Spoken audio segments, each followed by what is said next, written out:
She had been blind for 24 years. That was the lie that kept her alive. Seraphine Vale sat at the edge of her own wedding. White dress, dark glasses, white cane resting against her knee. While the most dangerous man on the East Coast slid a ring onto her finger and never once looked at her face. Around her, men with guns in their belts raised glasses of whiskey and called it a union. Her father stood at the head of the table and smiled the same smile he'd worn the night he tried to have her killed. She saw everything. She always had. If you've made it this far, hit that like button and drop your city in the comments. I want to see exactly how far this story has traveled. Now stay with me, because what happens next will change everything you think you know about silence. The morning of her wedding, Seraphine Vale woke before dawn and did what she always did. She counted 14 steps from her bed to the window, 9 seconds before the guard on the east terrace completed his turn and faced the garden wall. A faint mechanical click, the heating system cycling on, that masked the sound of her moving across the floor without her cane.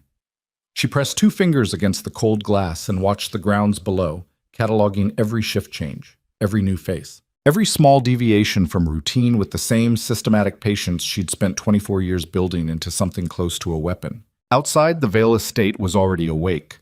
Black cars lined the circular driveway. Men in dark suits moved between them carrying equipment cases that weren't luggage. Her father's men, the kind who got paid not to ask questions about what was inside the cases. Seraphine noted the make and model of each car, the direction the antennas on the communication vehicle were pointing, and the particular way one man near the fountain kept touching his earpiece, nervous, waiting for confirmation of something. She filed all of it away behind her eyes and went to put on her dress. Her room had a full mirror, which was a joke nobody in this family had ever understood. She stood in front of it in her slip and looked at herself without apology. 24 years old, 5 feet 6 inches, dark hair she wore pinned back because it kept her peripheral vision clean. The scar below her left ear was faint now, more texture than color, easy to miss if you weren't looking. She was always looking. The explosion had happened when she was 4 months shy of her 8th birthday. A gas line rupture, the official report said. A tragic accident in the east wing of their previous home that had robbed the youngest Vale daughter of her sight before she'd had a chance to properly use it. Her father had wept at the press conference. She remembered watching him from the hospital bed, one eye bandaged, the other tracking the precise rhythm of his grief. Too sustained, too controlled, not a single moment where the emotion got away from him the way real emotion did. She had been 7 years old and had already understood what she was looking at. The truth was simpler and worse. 3 weeks before the explosion, she had wandered into her father's study at the wrong hour and found him seated across from 2 men she would spend the next 17 years learning the names of. She hadn't understood the conversation then. She had understood enough. The ledgers spread across the desk, the photographs, the way one of the men kept a hand flat on the table as though pressing something invisible into submission. She'd slipped back out without making a sound, but someone had noticed the door.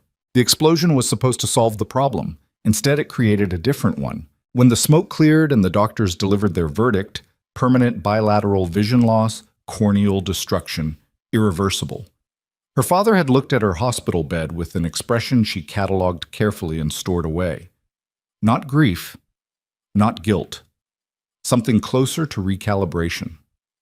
The problem had resolved itself into something manageable. A blind daughter was not a witness. A blind daughter was furniture. So she became furniture. It took her 8 months to fully master the performance. She studied blind movement not from pity or instruction, but from pure survival instinct, the same way a trapped animal learns the geometry of its cage. She practiced in the dark, genuinely, training her other senses until she could navigate any room she'd been in more than twice without touching a wall. She memorized the sound of her own footsteps on different surfaces. She learned to control her eye movement, to let her gaze drift slightly unfocused, past rather than at, so that even a doctor watching her closely would see what they expected to see. By the time she was 9, the performance was flawless.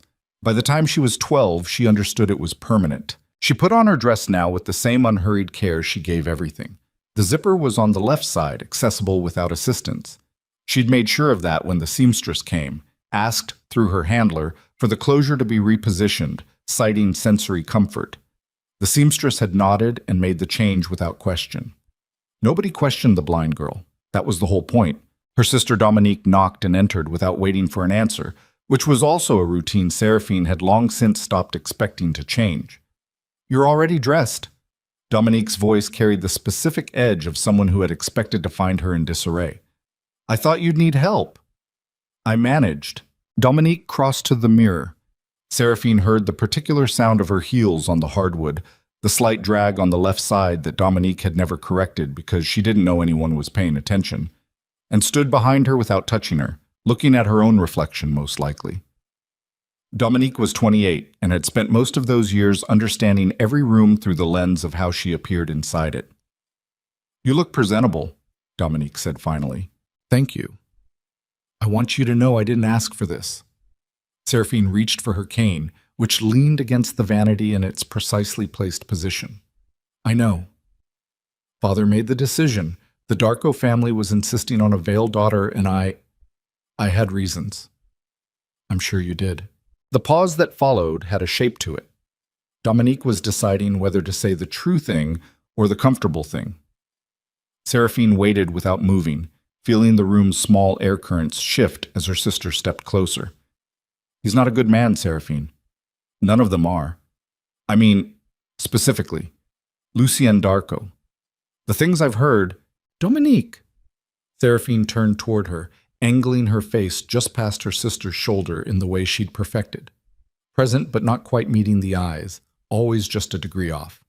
"I understand." She didn't say, "I've been reading Darko financial summaries smuggled out by his own accountants for 3 years. I've been cross-referencing his operation structure against every major syndicate move on the eastern seaboard. I know more about Lucien Darko than his own lieutenants do, and what I know is complicated." She said nothing else, and Dominique left. The cars arrived at 9. Seraphine sat in the second vehicle with her father's intermediary, a gaunt man named Prescott, who wore cologne that smelled like cedar and damp paper, and who had been managing the Vale family's external affairs for 11 years. He spoke to her in the careful, slightly elevated volume people used with the blind and the elderly, explaining the ceremony's structure, the guest list, the seating arrangement, as though she were being briefed for a diplomatic function rather than a transaction. She listened to the road, 47 minutes from the Vale estate to the Darko compound in the northern stretch of the city where old money had built stone walls high enough to suggest a different era. She had never been to this property directly, but she had seen photographs taken from the road, through a contact she would not name even to herself in full. And she had spent considerable time studying the architectural records filed with the city planning office when Darko had expanded the East Wing in 2019. She had the floor plan in memory down to the placement of structural load-bearing columns. The gate opened with an electric hum. Gravel under the tires. The car slowed. When they helped her out, Prescott's cold hand at her elbow, solicitous and slightly urgent, she stood on the driveway of the Darko estate and breathed the air and let herself spend exactly 3 seconds simply observing. The compound smelled of cut stone and motor oil, and somewhere, distantly, cigarette smoke of a specific variety she'd smelled once before in a surveillance photograph's accompanying report, an Eastern European brand available only through specific import channels, meaning someone here had connections that predated the current alliance structures by at least a decade. She filed that away. The ceremony was brief and largely silent, an officiant whose voice she didn't recognize, her father somewhere to her left, breathing in the deliberate rhythm of a man performing composure. Lucien Darko standing to her right, and this was the first time she'd been within arm's reach of him. And the immediate data was this. He was taller than reported, his stillness was genuine rather than performed, and when she took his hand, the grip was measured, firm enough to be real, controlled enough to communicate that every part of him was always under deliberate management. She kept her face carefully neutral. He said his vows in a voice that didn't inflect. She said hers. Someone placed a ring on her finger. At the reception, which was held in a dining hall with a ceiling that had to be 30 feet high and walls hung with photographs Seraphine catalogued in her peripheral vision, as she was led to her seat, she counted 14 separate conversations happening in the room simultaneously, filtered them by proximity and relevance, and began the systematic work of learning this new environment. The most interesting conversation was happening 8 feet to her left, between two men whose voices she didn't yet have names for. Didn't expect the old man to actually go through with it. He needed the Western routes, simple as that. Still, giving them a veiled daughter, giving them the broken one. A brief flat silence from the other man, and then, think he knows? About what? That she's... They moved away, guided by the flow of the room. Seraphine kept her expression empty and reached for her water glass with the exaggerated deliberateness of someone who had to think about such things, and she did not let herself react to the sudden cold understanding of what that conversation had almost finished saying. Someone knew, or suspected. She filed that too. Lucien Darko sat at the head of the table and did not speak to her during the meal, which was fine. She didn't need him to speak to her. She needed him to keep doing what he was doing, which was conducting a quietly relentless audit of everyone in the room. She could tell from the pattern of his silences, the particular angle of his attention, the way he tracked a conversation across the room without visibly moving his head. He was reading the room exactly the way she was reading the room, which was interesting, and she allowed herself to note the interest without acting on it. His second in command was a man called Carver, heavy-set, louder than his position warranted, who sat 3 seats down and worked through 2 portions of the main course while talking primarily about himself. The compound's head of security was a woman named Reyes, who stood near the north entrance and checked her phone every 11 minutes with the specific cadence of someone monitoring a live feed. 3 men at the far table were not eating, which meant they were working, and the way they were positioned created a clear sightline triangle to both exits and the hallway entrance. Professional, precise. But there were gaps. There were always gaps if you knew how to look. After the meal, Prescott guided her through a series of brief introductions that functioned primarily as inspections. Men shaking her hand and looking through her and speaking to Prescott about logistics while she stood between them like a piece of furniture someone had already decided where to put. She let herself be examined. She kept her cane slightly forward, slightly prominent, the universal signal that said, "Nothing to see here. Don't waste your attention." 2 men did not come to be introduced. They stood near the hall entrance and watched the room with the kind of absolute attention that had nothing to do with celebrating anything. She noted their faces. Her room, their room, she corrected herself. Though a brief conversation between Reyes and a staff member she'd overheard suggested Darko had no intention of using the shared suite himself, at least not immediately, was on the 3rd floor of the East Wing. She was taken there by a staff member named Ellie, a young woman in her early 20s who held Seraphine's arm too tight from anxiety rather than guidance, and who kept starting sentences and not finishing them. "If you need anything, there's a panel on the wall I can show you. I can describe where it is." "It's all right," Seraphine said. "I'll learn it." Ellie left her at the door. Seraphine waited until she heard the elevator engage 3 floors below, then turned and moved through the room at 3/4 speed, trailing her fingers along surfaces with the performance of mapping by touch, while her eyes did the actual work. The room was large, well-appointed, the kind of decor that communicated money without sentiment. 1 window on the east wall, 1 on the north. The north window had a sight line across the inner courtyard to the security station. The east window had a sight line to the vehicle garage, and beyond it, the stone wall with the single camera mounted at 11-foot height, coverage angle approximately 140 degrees. She noted the gap the camera didn't cover. She moved to the desk and ran her fingers over the surface and found it empty except for a folded card with her name on it in handwriting that wasn't Lucien Darko's. The pressure was lighter, the letter formation more vertical, someone with legal training or a habit of drafting documents. Probably Carver. The card said, "Breakfast is at 7. If you require anything, dial 0. There was nothing else. She set the card back exactly as she'd found it. She stood at the north window for a long time, watching the courtyard below, watching the light change as the afternoon gave way to evening and the security rotation cycled through its first shift change. She was learning the pattern. She was learning all of it. The first test came on her 3rd day. She had been careful not to push anything in the first 48 hours, moving slowly, requesting assistance for things she could do in the dark, eating meals in the secondary dining room because the main hall was too much, too fast, and she needed to understand the East Wing staff schedule before she started covering more ground. She was patient. Patience was the primary skill survival had taught her. On the 3rd morning, she allowed herself to drift past the study on the 2nd floor at a time when she'd calculated it would be empty and the door was open, and she walked past it and then stopped as though uncertain of her direction and turned back and went in. She had 3 minutes at most. She spent them well. The desk had 3 drawers, the bottom one locked, but the surface held a single document partially covered by a clipboard that told her more than the document itself. A financial transfer summary, 8 figures, routing through 3 intermediary accounts she recognized from a pattern she'd seen in the leaked records 2 years ago. The destination wasn't an operating fund. It was a holding structure, the kind that didn't need to be used quickly because whoever built it was playing a long game. She moved 2 steps to the left. The bookshelf had a false panel. She could see it, the slightly irregular shadow line at the right edge. But that would take tools she didn't have access to yet. She heard footsteps. She retreated to the doorway, let her cane tap twice on the floor as though she'd misjudged her position, and turned with her expression calibrated to the specific mild blankness of someone who had wandered and was recalibrating.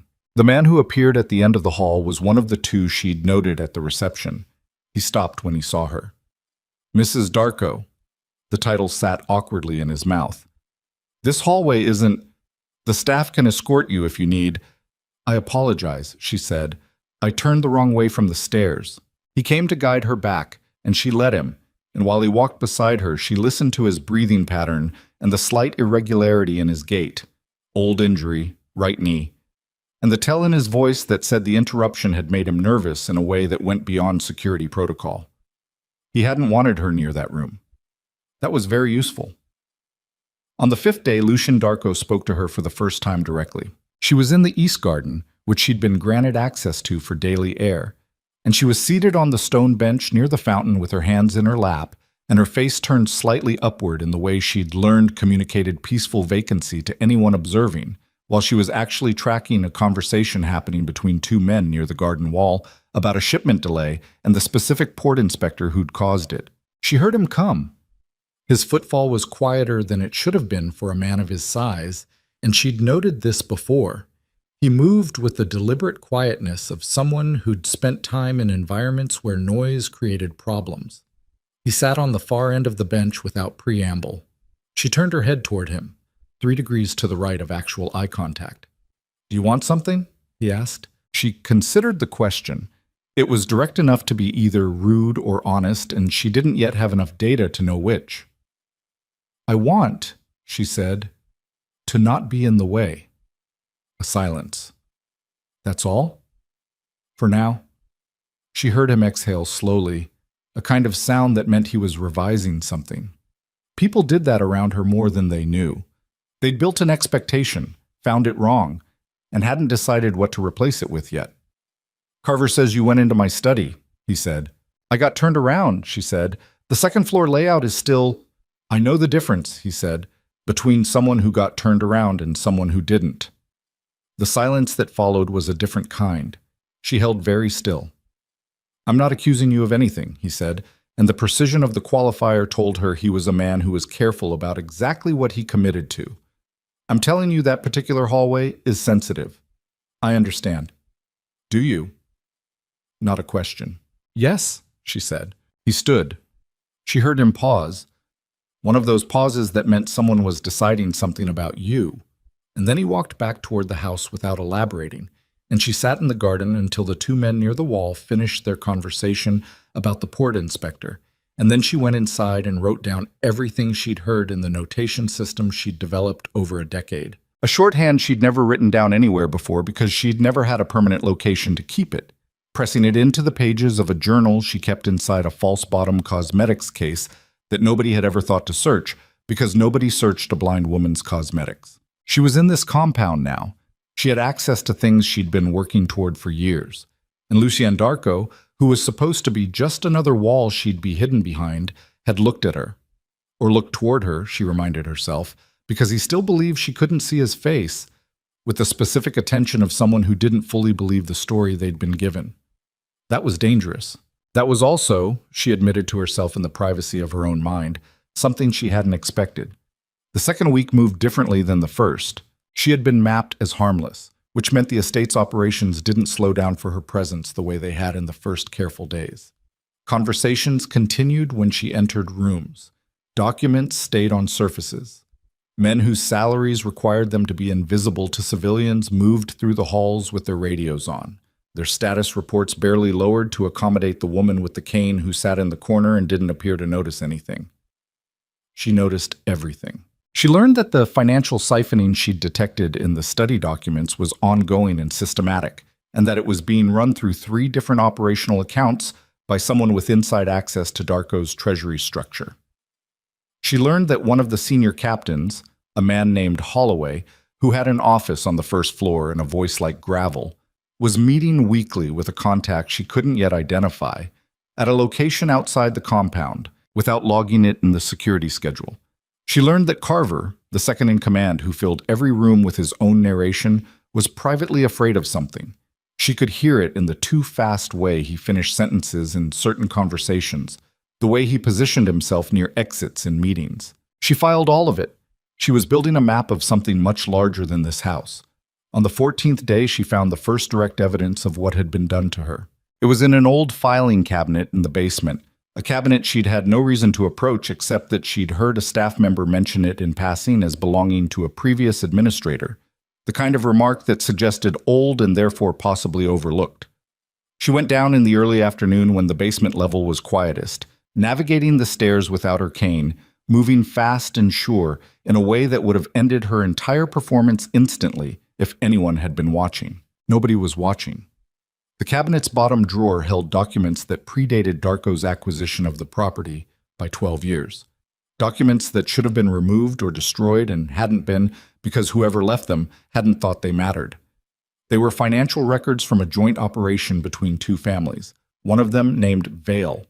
The operation was dated the spring of the year she was 7. She stood in the basement of Lucian Darko's compound and held the pages and read them 3 times. And each time the meaning was exactly the same and exactly as devastating.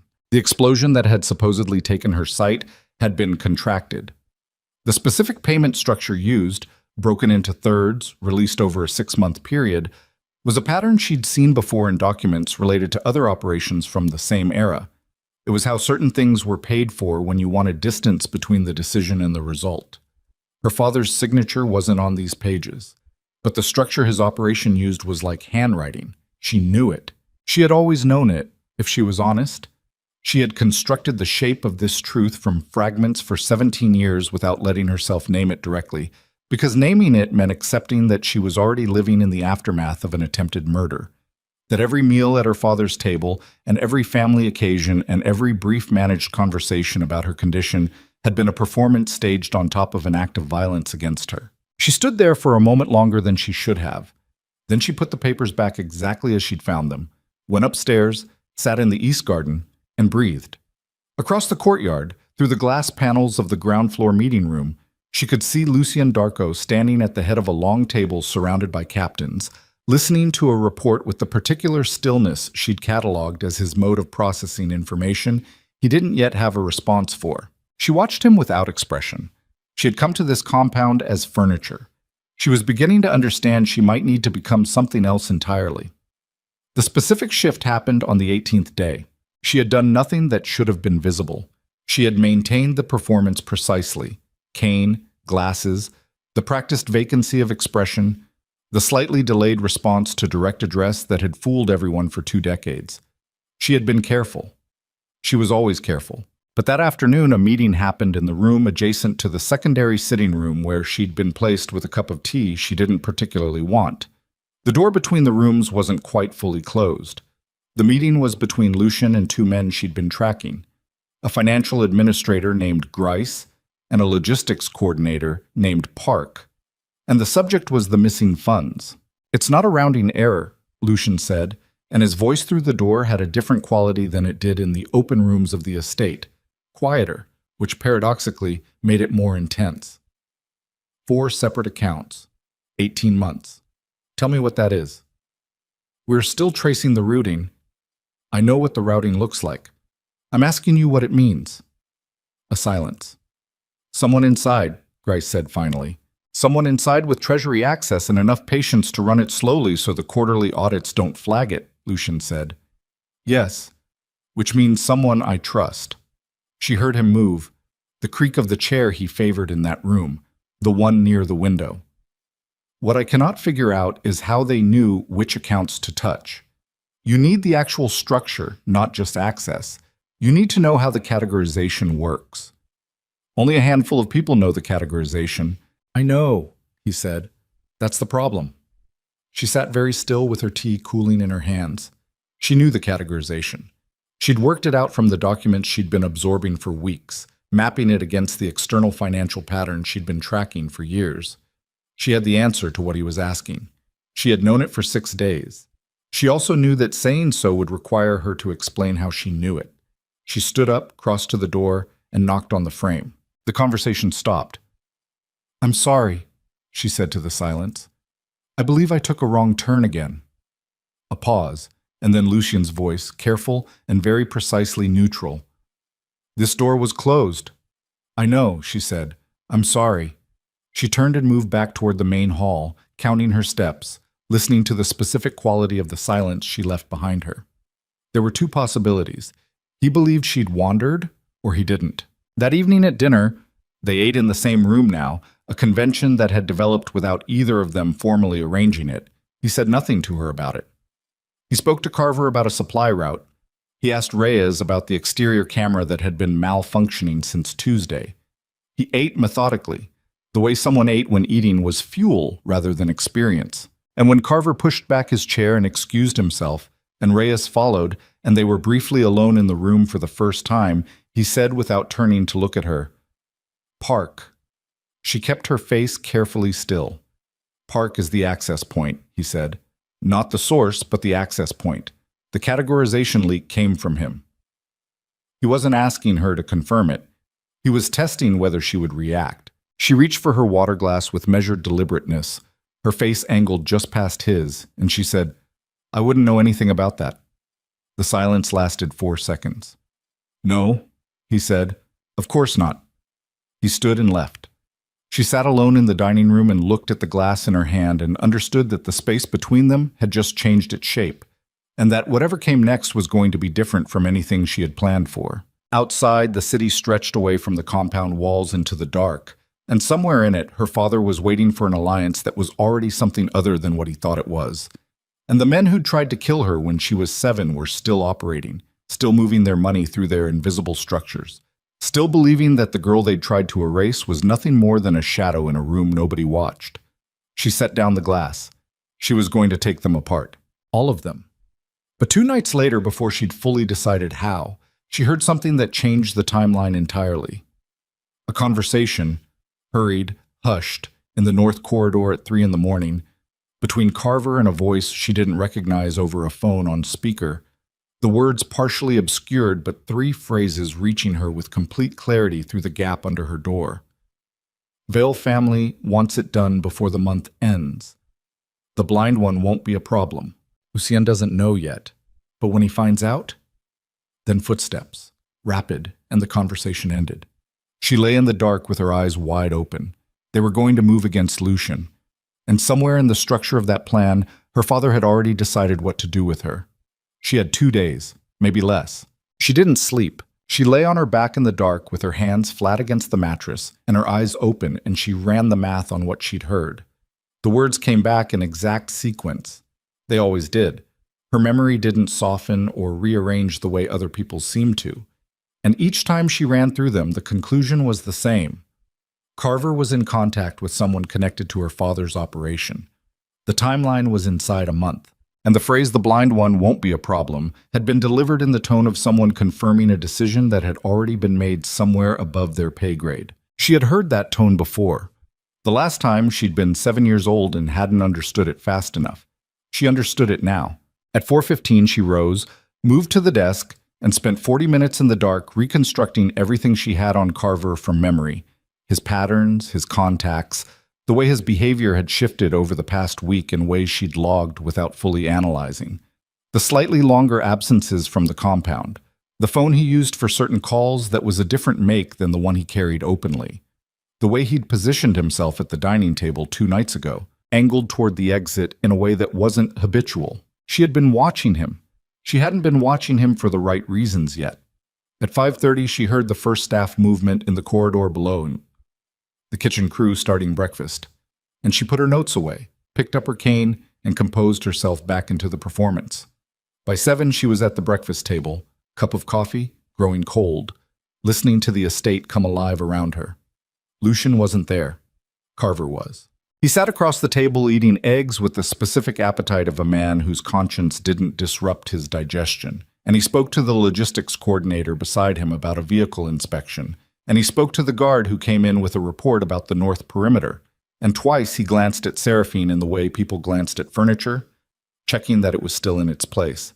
She drank her coffee. "Sleep well?" he asked. It was the first time he'd addressed her directly in 2 weeks. "Fine," she said. "Thank you. The bed's comfortable? I know it's not, it's a different place." "It's comfortable." He nodded and went back to his eggs. The question had not been concern. She filed that too. She found Lucien at 9 in the East Garden, which had become the one location in the compound where their paths crossed without arrangement. He was standing near the stone wall with a phone to his ear, and when she came out, he didn't stop his conversation. But he moved, slightly, a fractional repositioning, so that he was angled toward the garden rather than away from it, which meant he was aware of her and had decided her presence was acceptable. She sat on the bench near the fountain and waited. He finished his call, put the phone in his jacket, stood at the wall for a moment with his back to her, looking at something past the stones. "Carver's been skimming operational intelligence," he said. Not to her specifically, or not only to her. The way he said it had the quality of a man thinking out loud who had decided he was willing to be overheard. Not money, information, meeting locations, personnel rotations, contact schedules. She kept her hands in her lap. "What will you do?" "I don't know yet." He turned. "That bother you? That I don't know?" "No. Most people need me to have an answer."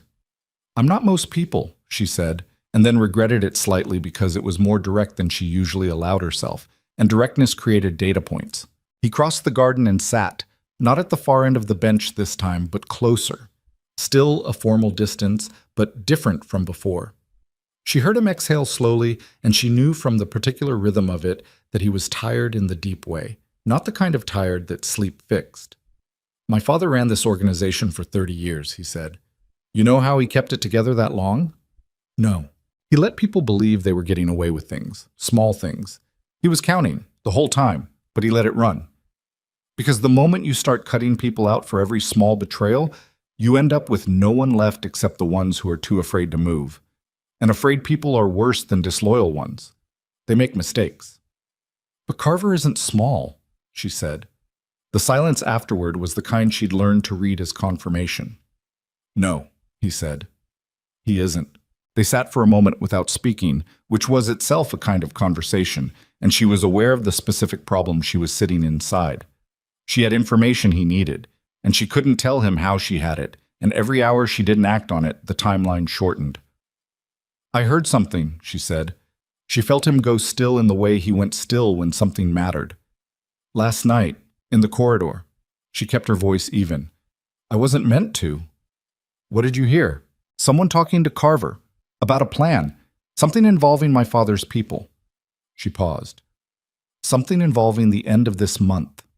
He said nothing for several seconds, and she held the silence and didn't add to it, because adding to it would mean explaining the part she couldn't explain, and she hadn't worked out yet how much of that she was willing to do. "How clear was it?" he asked. "Clear enough?" "What specifically?"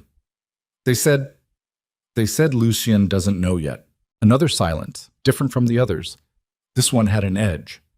"And the other part?" he said. "What did they say about you?" She had not told him there was another part about her, which meant he already knew more than he was showing. She kept her face still. "That I wouldn't be a problem." He stood up. Not in anger. His movements didn't carry anger the way other men's did. The aggression was always below the surface, controlled, pressurized rather than explosive, but with the specific quality of a man who had just confirmed something he'd hoped was wrong. "Go inside," he said. "Stay on the 3rd floor. Don't use the stairs near the south corridor." "Why?" "Because I'm asking you to." She stood, took her cane, and crossed the garden without hurrying, and she heard him on the phone before she'd reached the door. His voice dropping to the register she'd come to associate with orders that didn't have the option of being refused. The third floor of the East Wing had 4 rooms and a sitting area at the end of the corridor with windows on 2 sides. She sat in the sitting area with a book open in her lap and listened to the compound reorganize itself below her. Footsteps that moved with purpose. Doors that opened and closed in sequences that didn't match the usual rhythm. Twice she heard Reyes's voice, clipped and precise, giving instructions she couldn't fully make out. Whatever Lucian had put in motion, it was moving fast. At noon, Carver came to find her. She heard him on the stairs before she heard him in the corridor, and she had enough time to settle herself into the performance. Book angled as though she'd been reading, gaze slightly downcast, cane across her knees. When he appeared in the sitting area doorway, she let a half-beat pass before turning toward him, a beat she would not have needed if she were actually blind. "Mrs. Darko." He was breathing slightly faster than usual. "I wanted to check on you." "I'm fine," she said. "Is something happening?" No, just some routine treats. We're doing some internal checks, the security team. Nothing to worry about." He crossed the room. She heard him stop somewhere between her and the north window. "Lucien keeping you posted on things?" "He doesn't tell me much." "Right, yeah." A pause. "That must be, being in a new place, not knowing what's going on around you." The emphasis on knowing was light enough to pass for nothing. She let it pass. "I manage," she said. "I'm sure you do." He moved again, circling slightly, and she understood he was looking at her. Really looking. Not the casual glance of someone checking that furniture was in place, but the harder attention of someone trying to see through something. I've always thought it must be... you adapt, right? People adapt. I knew a guy once lost his hearing on one side, said it changed how he paid attention. "It does change things," she said. "What do you notice more? Is it sound? Smell?" She turned toward him at the correct angle, just past his face. "Why are you asking me this?" The question landed in the room and sat there, and she felt the shift in him, the micro-recalibration, and then his voice came back smoother than it should have. "Just making conversation. You've been here 3 weeks, and we haven't really... I heard something last night," she said, "in the corridor. The room temperature didn't change, but something in it did." "Oh?" "Someone passing, talking on a phone. I couldn't make it out." She tilted her head in the way she'd learned communicated listening rather than sight. "Do you know who was up that late? I wondered if everything was all right." A silence that lasted exactly long enough to mean he was deciding something. "Probably just one of the night staff," he said. "I'll look into it." "Thank you." He left. She sat for a count of 30 after his footsteps had faded, then moved to the north window and stood back from the glass, far enough that she wouldn't be visible from below, and watched the courtyard. Carver emerged from the east entrance 4 minutes later, crossed to the vehicle garage, and got into a black car that she had not seen arrive. The car left through the service gate rather than the main entrance. She had perhaps an hour before he reached whoever he was meeting, and whatever conversation that produced came back to the compound in some form. She went downstairs. The south corridor was empty, as Lucian had instructed. She went the other way, toward the ground floor study she'd been warned away from on her first week, and she knocked and opened the door without waiting because there wasn't time to wait. Lucian was inside, standing at the desk with Reyes, and 2 men she hadn't seen before who had the specific physical grammar of people who did enforcement work. All 4 of them looked up when she came in. "Carver just left," she said. "Service gate. Black car that came in overnight." Nobody spoke for a moment. "You were supposed to be upstairs," Lucian said. "He came to talk to me. He was checking what I knew." She crossed the room, which was something she had not done before, moved toward him directly, without the performance, without the angle, and she stopped at the edge of the desk and looked at the documents spread across it.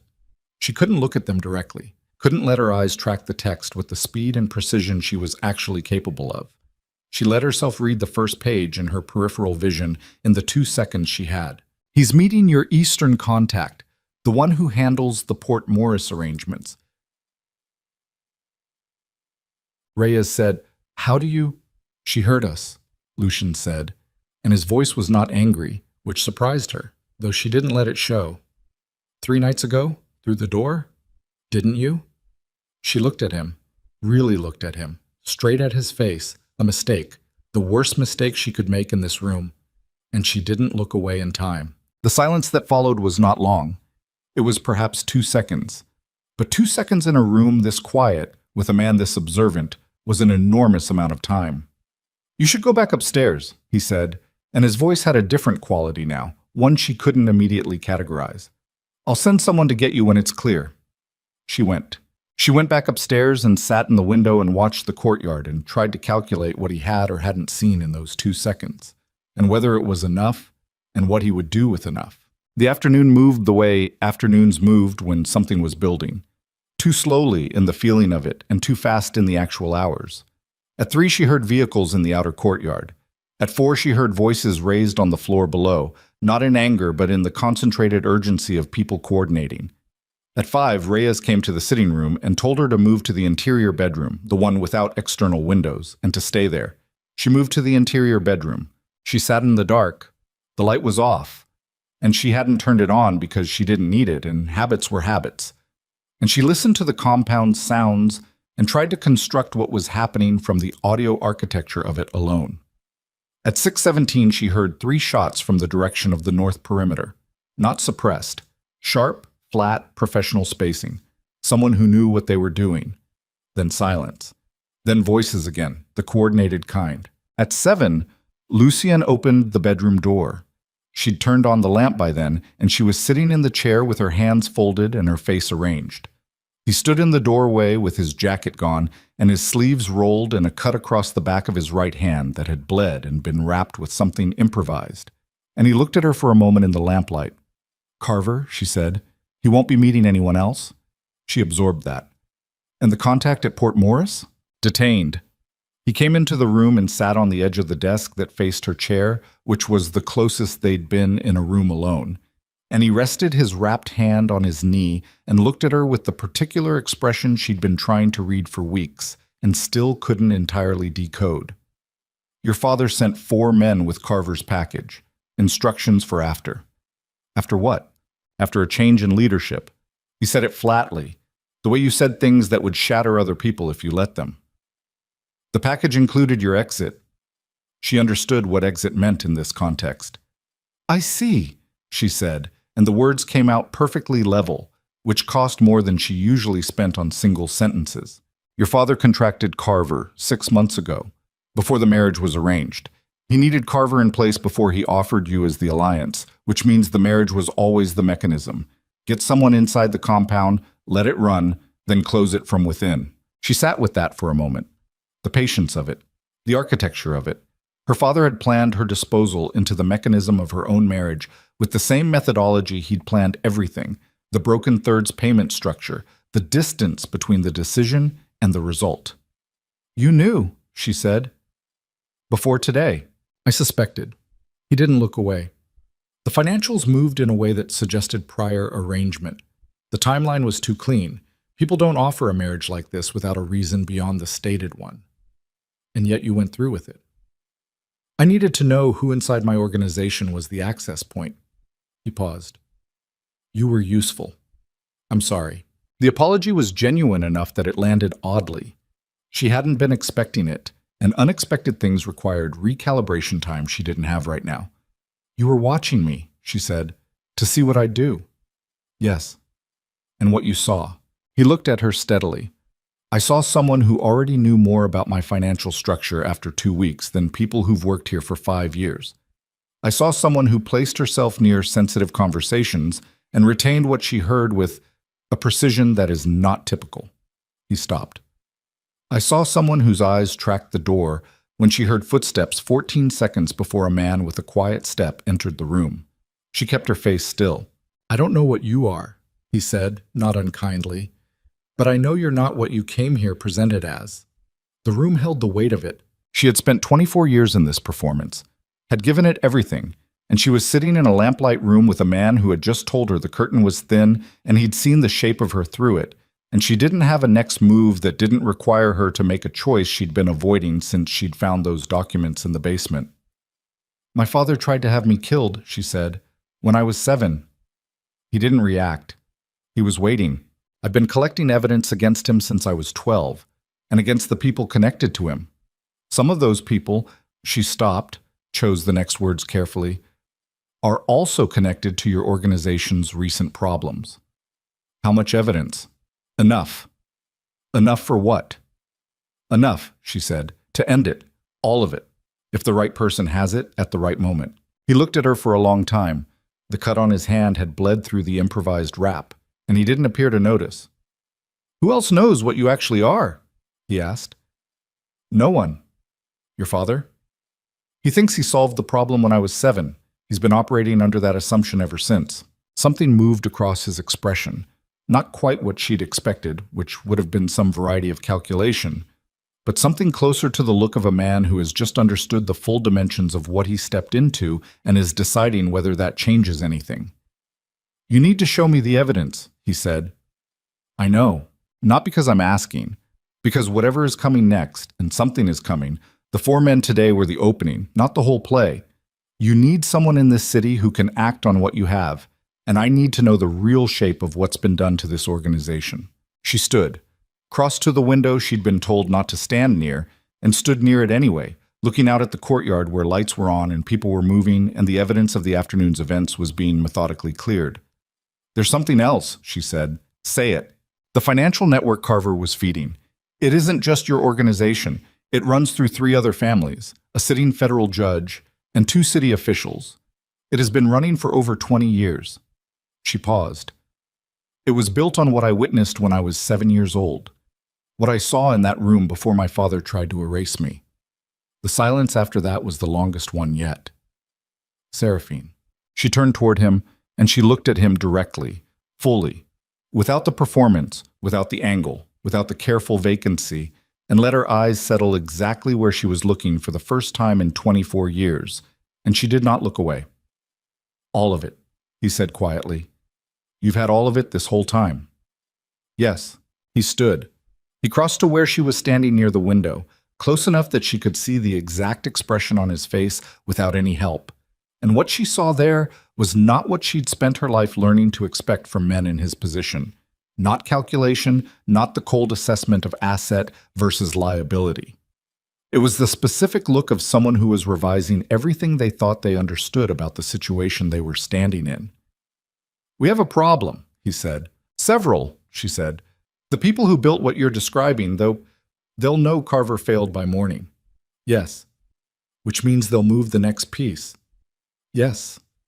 Which means we have hours, she said. Maybe less. He turned from the window, and she heard him cross back to the desk and heard the sound of a phone being unlocked, and then his voice, lower than she'd heard it before, giving an instruction to someone she didn't know yet. Pull everyone inside the wall. Full lockdown. Nobody in or out until I say. A pause. And find me the location of Elias Vale. She closed her eyes. Her father's name in his mouth. It was real now. The thing she'd been building toward for 17 years had just become a war, and she was standing in the middle of it without her armor, and without her, she opened her eyes. Lucian was already moving, phone to his ear, voice clipped and certain, and the room had reorganized itself around the new reality the way rooms did when someone finally said the true thing out loud, and everything that had been pretending to be something else dropped the pretense. She crossed to the desk and opened the bottom drawer, not the locked one, the one beside it, and took out the notepad she'd seen him use for operational shorthand. He glanced at her as she sat and began writing, and he didn't stop her, which meant he'd already made his decision about what she was. She wrote fast. Financial structure first, the 3 routing layers, the holding accounts, the names attached to each tier. Then the operational contacts, the judge, the 2 city officials, the specific ways their involvement had been structured to look like something else if anyone pulled the surface records. Then the families.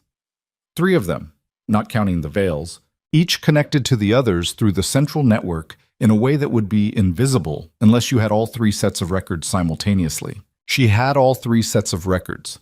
She'd been carrying them in her memory for years, waiting for a moment exactly like this one. A moment when the person across the table had enough power and enough reason to do something with them. The irony that the moment had arrived here, in this house, with this man, was not lost on her.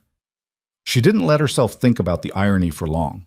Lucian finished his call, looked at what she'd written, and was quiet for long enough that she heard his breathing change. "This is real," he said. "Not a question. Every number is verifiable. The routing structures match public filing records if you know which subsidiary names to pull." The judge, his name is Wharton, Federal Circuit. His connection runs through a real estate holding company registered in Delaware in 2009. The company's operating address matches a property that also appears in the Vale family's external asset records from the same year. You have the Vale records. I have everything my father ever moved through an external structure. He kept documentation because he didn't trust his own people to remember the arrangements. He kept it encrypted, but the encryption was built by someone he paid, and people he paid were people I could eventually reach. Lucien sat down. He set the notepad on the desk and looked at it and then looked at her. "How long?" he said. "Building the full picture?"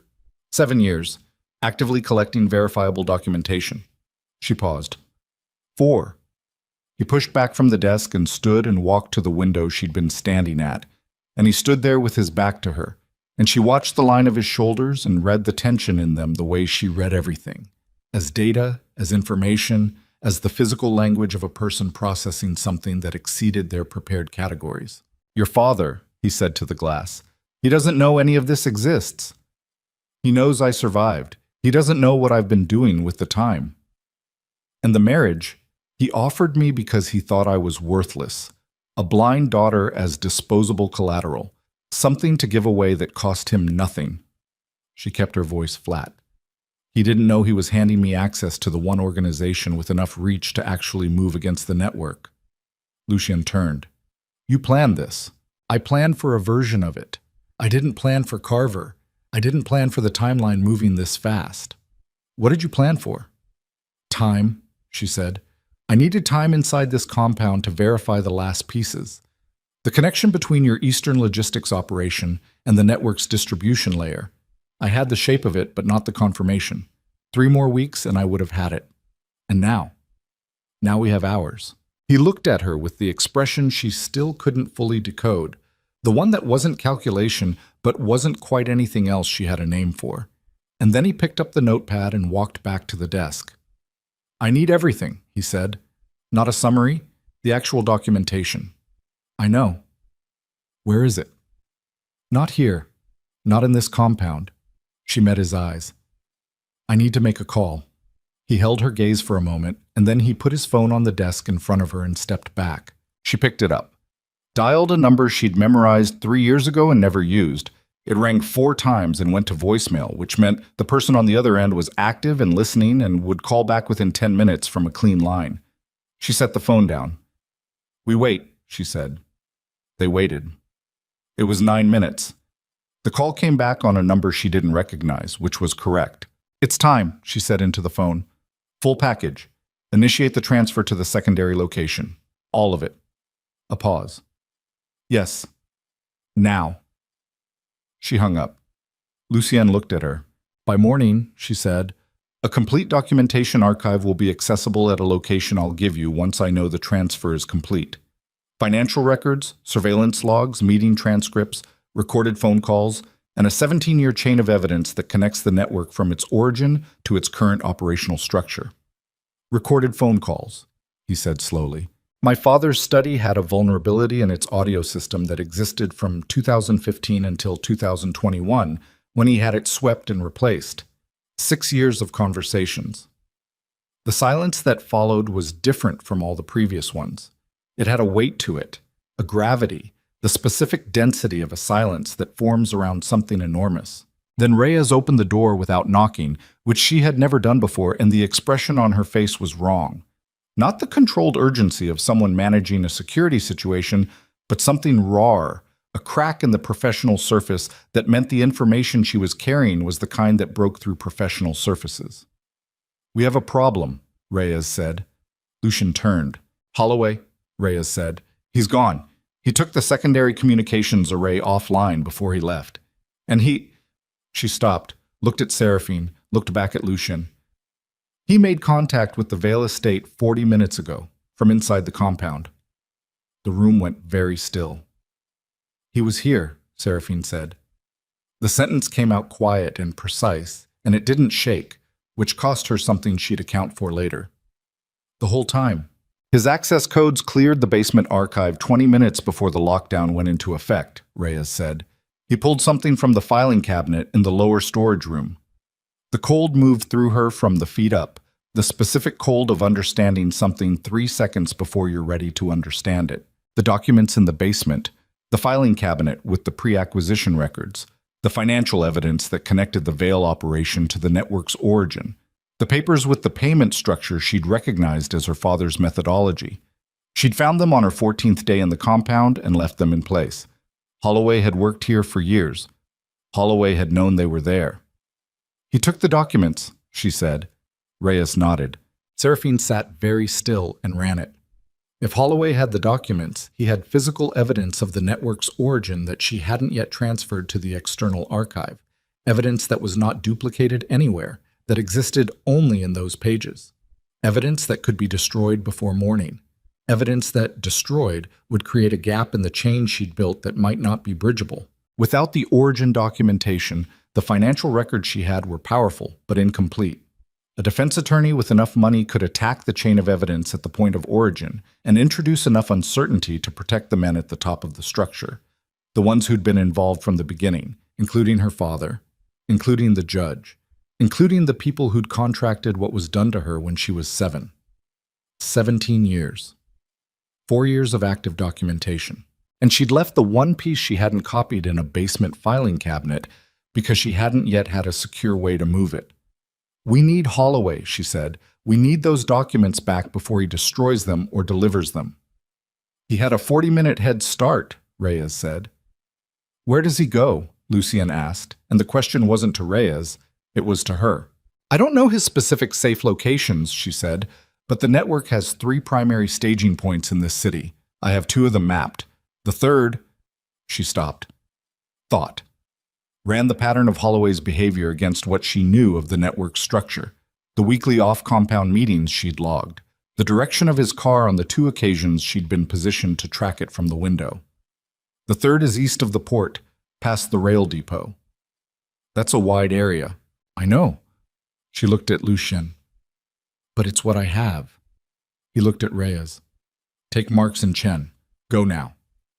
Reyes was already moving. Seraphine stood. "I'm coming." "No." "Lucien, you're not— I know what I'm looking for. You don't." She picked up her cane from habit and then set it down on the desk, a small, deliberate act, and looked at him without the performance, without the angle, without any of it. "You need me there." He looked at her eyes, at the precise and unambiguous focus in them, and whatever final version of the story he'd been maintaining about her dissolved completely in that moment. "Stay with Reyes," he said. "You don't move without her." They took 2 vehicles. Seraphine rode with Reyes, who drove with the specific economy of motion that meant she'd been trained for this, and who did not ask questions during the drive, which Seraphine appreciated. The city moved past the windows in its nighttime form, lit differently, populated differently, the street level revealing its actual architecture when the daylight social pretense was stripped away. East of the port, they swept the first location in 20 minutes. A warehouse that had been a logistics staging point. Seraphine had the address from a document she'd read 2 years ago, and was now empty, cleared out recently enough that the interior still smelled of recent occupation. She stood in the center of the empty floor and turned slowly and read the room, the way she read everything, the indentations in the dust, the pattern of cleared space that told you what had been stored where, the small details that were a vocabulary for anyone who knew the grammar. "He was here," she said. "Not tonight. Recently, but not tonight." Reyes looked at her. "The dust pattern. Something was moved from the northeast corner within the last week, but not tonight. There's no fresh displacement." She moved to the northeast corner and crouched and looked at the floor.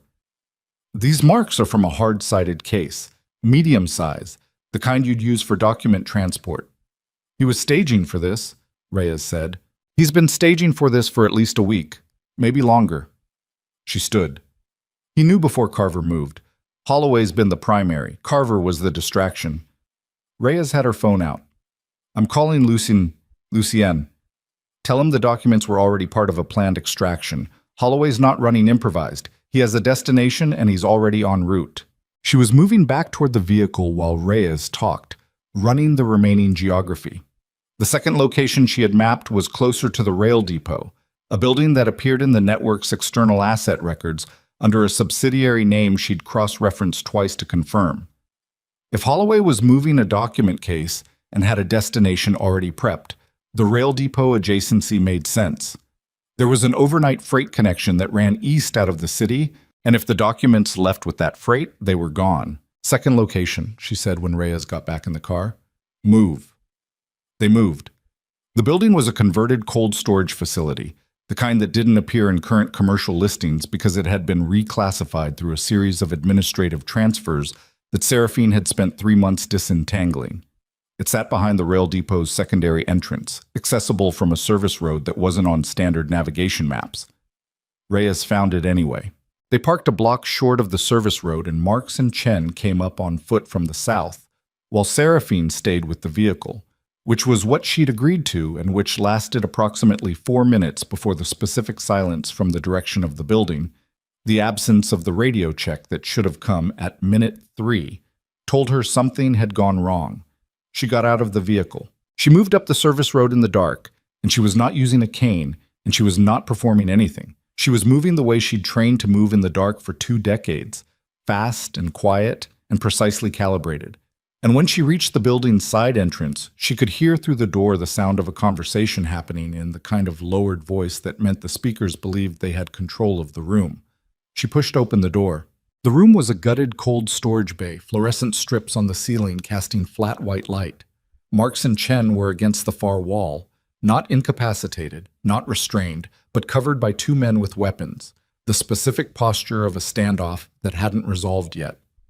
Holloway was near a work table in the center of the room, the hard-sided document case open in front of him, and beside him was a man she had not expected.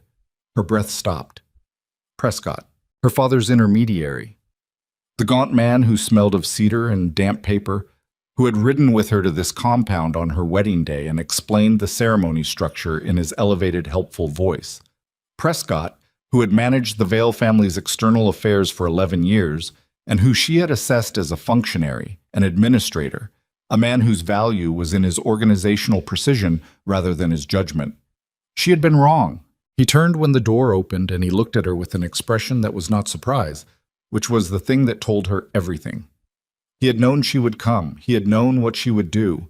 He had known, possibly, for longer than she wanted to calculate right now. Seraphine, he said, and the way he said it was wrong, too familiar, too settled, the tone of a man greeting someone whose moves he'd already mapped. I wondered if you'd make it here before the freight pickup. Where's my father? She said. Safe. Interested to know how this turns out. He crossed his arms. We've been watching you for some time, you know. Not as long as you've been watching us, I'll grant you that, but long enough. How long? Long enough to know about the external archive. Long enough to have someone in position to intercept the transfer you initiated tonight. He tilted his head. The call you made from Darko's phone. We had his lines flagged. The cold again, moving upward. The transfer was intercepted 40 minutes ago. The person you thought you were calling has been working with us for the better part of 2 years. He paused, and the pause was deliberate, shaped for maximum effect. The pause of a man delivering the final piece of a performance he'd been building to. There is no external archive, Seraphine. What you sent transferred to a server we control. Everything you had is ours now. She stood in the flat white light of the room, and she understood with a precision that was almost physical what he was telling her.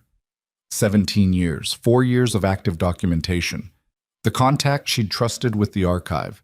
The person she'd believed was working with her, who had received each piece of evidence as she built it, who she'd thought was holding it safe. Gone. All of it. She looked at the open document case on the table. The pages she'd found in the basement, the only physical evidence of the network's origin that wasn't part of the digital archive, were there. But without the archive, without the financial records and the call recordings and the 17-year chain, those pages were a fragment, provable in isolation, but not sufficient to collapse the network, not sufficient to reach the men at the top, not sufficient to do what she'd spent 4 years building toward. Her father had known she was watching. Not recently. For a long time. Long enough to build a counter-architecture around her. Long enough to compromise her contact and let her continue building her case in the belief she was protected, and then wait for the moment when she activated the full archive and handed over to the people who wanted it buried. He had let her work. He had let her believe.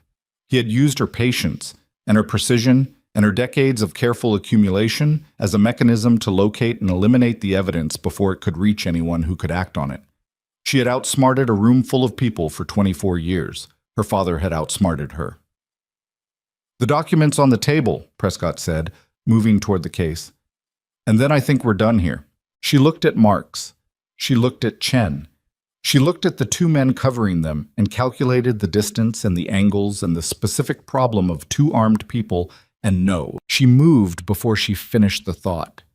Not toward Prescott, not toward the document case, toward the fluorescent strip on the ceiling directly above the two men covering Marks and Chen, specifically toward the junction box mounted on the wall beneath it. The gray metal box with the worn edge that told her it had been opened recently and not properly resealed, the kind of detail she'd logged when she walked in without knowing yet why it mattered. She knew now. She hit the box with her palm, flat and hard, and the contact shorted, and the strip above the two gunmen went dark, dropped the far end of the room into relative shadow. For the 2 seconds it took her eyes to adjust and their eyes to not, and she was already moving sideways when the first shot came. High, wide, the instinct shot of someone whose target disappeared from where they expected it. Marks moved. Chen moved. She heard it more than saw it. The specific sound of a physical confrontation initiated by people who knew what they were doing. And she was across the room by then with her hand on the document case and Prescott's hand on the other side of it and his face 12 inches from hers in the bad light. He was stronger than he looked. She'd underestimated that. He wrenched the case sideways, and she held on, and the momentum took them both into the work table edge, and the pain was immediate and precise along her left hip, but she didn't release the case because releasing the case was the one thing she absolutely could not do. "Let go," he said, and his voice had dropped all the administrative smoothness, nothing left but the functional core of a man who had been something other than an administrator for a very long time. "No," she said. He got a hand free and hit her across the side of the face. Open palm, not a fist, controlled, the kind of strike designed to disorient rather than damage. And her vision crossed for a half second, and she used the half second to drop her weight and change the angle and pull the case down and under rather than straight, a direction he wasn't braced against, and it came free. She ran, through the side door she'd entered from, into the service road dark, case in both hands, the cold night air hitting the side of her face where he'd struck it, and the throb of it keeping pace with her heartbeat. Behind her, she heard the door hit the wall as it opened again, and she cut left into the space between the building and the rail depot fence, because the space was narrow and navigation in narrow, dark spaces was something she'd trained for, and he hadn't. She heard him lose the pace within 30 seconds. She kept moving. She came out at the vehicle from the south side, which was wrong, which meant she'd cut in the wrong direction and added 200 meters to the route. But she was there, and the vehicle was there, and she put the case on the back seat and got behind the wheel. She didn't have the keys. She hit the steering column with the heel of her hand hard enough to register the shape of it. Older model, the ignition bypass was on the left side of the column housing. And she was doing something she'd read about and practiced once on an identical model vehicle 3 years ago, because preparation was the only thing she'd ever fully trusted, and her hands were shaking slightly from adrenaline, and she made herself slow them down, and the engine caught. Her phone, Lucien's phone, still in her jacket pocket, rang as she pulled onto the service road. She answered it on speaker, both hands on the wheel. "Where are you?" Lucien's voice, flat and immediate. "Service road east of the depot. I have the documents." She checked the mirror. No headlights behind her yet. Prescott was there. My father's intermediary. He compromised my external contact. The archive is gone. Everything I transferred tonight went to them. A silence of approximately 1 second, which from him was a long silence. "Are you hurt?" "I'm driving. Where are you?" "Half a kilometer west of your position. Stay on the service road." She stayed on the service road. His headlights appeared ahead of her at the turn, and she stopped the car and got out with the case, and the night air was cold and tasted of rail diesel and salt from the water somewhere east. And when he got out of his vehicle and crossed to her, He looked at the side of her face without touching it, and his jaw set. "Prescott," she said. "He's still at the building. Marks and Chen are inside. Reyes is pulling them out." He took the case from her, not roughly, but decisively, the way someone took something when they intended to keep it safe, and looked at it. "This is the origin documentation. Yes, without the archive, it's not enough on its own, but it's a start." He looked up at her. "The archive. Gone. My contact turned 2 years ago, and I didn't know." She said it cleanly because the alternative was to let the weight of it into her voice, and she couldn't afford that right now. "My father's been running a parallel operation against me. Let me build the case. Let me believe I had it protected. And when I activated the transfer, he had the intercept ready." Lucian looked at her for a long moment in the dark, and she could see his face. She could always see his face now, didn't bother pretending otherwise between them. And what she saw there was anger, but not at her, the specific directed anger of a man whose energy was already converting itself into forward motion. "He made a mistake," Lucian said. "He took everything I had. He let you know the archive exists. He let you know it transferred to a server his people control." He held her gaze. "We know where it is." She stopped. She hadn't gotten that far yet. She'd been in the operational moment, the immediate problem, the physical crisis, and she hadn't yet processed what Prescott's information actually contained beyond the devastation of it. The archive was on a server his people controlled, which meant it still existed, which meant it was retrievable, if you had the technical capability and the access and the knowledge of exactly what you were looking for. "You have people who can do that," she said. "I have one person, and it'll cost us time we may not have." He opened the rear door of his vehicle and put the case inside. "Get in." She got in. They drove west, back toward the compound, and Lucien was on the phone for most of it. Short calls, specific instructions, the kind of operational communication that didn't waste syllables. And she sat with her hands in her lap and felt the side of her face pulse and thought about her father in a way she hadn't allowed herself to think about him before. Not as an abstraction, not as the target at the end of a long, careful approach, but as a man who had watched her across dinner tables and holiday gatherings and managed conversations for 24 years, knowing what he'd tried to do to her and finding it manageable. The word came back to her. From the hospital, when she was 7. The expression on his face. Recalibration. She'd been right about the expression and wrong about what she'd do with being right about it. She'd thought knowing would be enough. Knowing had never been the point for him. They reached the compound at 11:40. The lockdown had turned the place into something that looked more like what it actually was. Men visible at the perimeter, the gates solid, the casual daytime operation stripped away to its actual structure. Reyes met them at the vehicle with Marks and Chen both intact, and the information that Prescott had not been at the building when she arrived. He'd moved when Seraphine moved, which meant he was already in transit toward wherever he was going next. "He'll go to my father," Seraphine said. "Or your father comes to him," Lucian said. "Either way, by morning they know the documents are still out of their hands." They went inside. The person Lucian needed was a man named Voss, who lived on the second floor in a room that looked like a hardware store had collapsed into a library. Cables and monitors and equipment she didn't have names for, arranged with the specific logic of a mind that organized space differently than other minds. He was in his mid-30s, wore the permanent expression of someone who found human interaction mildly inefficient, and looked at Seraphine when she came in with Lucien with the interest of a man examining a new piece of equipment. "She told me the transfer protocol she used," Lucien said. "Walk her through what you need to know." Voss looked at her. "Transfer initiated from this compound's outgoing lines?" "From a mobile device, Lucian's phone." "Time?" 8:47. "Destination was a contact number that routed to, what, personal server? Institutional. I don't know the back-end structure. I had a number. I'd used it in test transfers twice before, small packages. Both confirmed received. Both intercepted," Voss said, not unkindly. "They let the test through to maintain the contact's credibility." "Standard." He turned to his equipment. "The content of the transfer. What format?" She told him. File structure, approximate size. The compression protocol her contact had specified for the larger packages. Voss typed while she talked. his hands moving across the keyboard with the specific fluency of someone whose thinking happened primarily in that register. "It's findable," he said finally.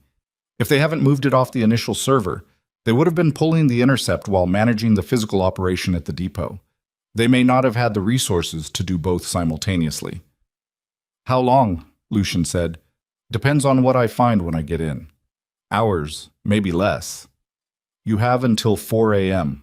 Voss nodded and was already somewhere else, his attention fully transferred to the screens, and Lucien moved toward the door, and Seraphine followed, and they went to the ground floor study, the room she'd been warned away from at the beginning of all this, and Lucien poured 2 glasses of water and set one in front of her and stood at the window with the other. "Tell me about your father," he said. She looked at the water glass. "What do you want to know? The way he operates, the way he thinks. If he's moving against us tonight, what does that look like from his end?" She thought about it properly. Not the emotional version, but the structural version, the one she'd built over years of observation. "He doesn't move fast unless he has to," she said. "He prefers to let systems do the work. Set a structure in motion and let it run and intervene only at the points where intervention is required. What happened tonight? Carver, Holloway, Prescott. That was a system he set up months ago and activated on schedule.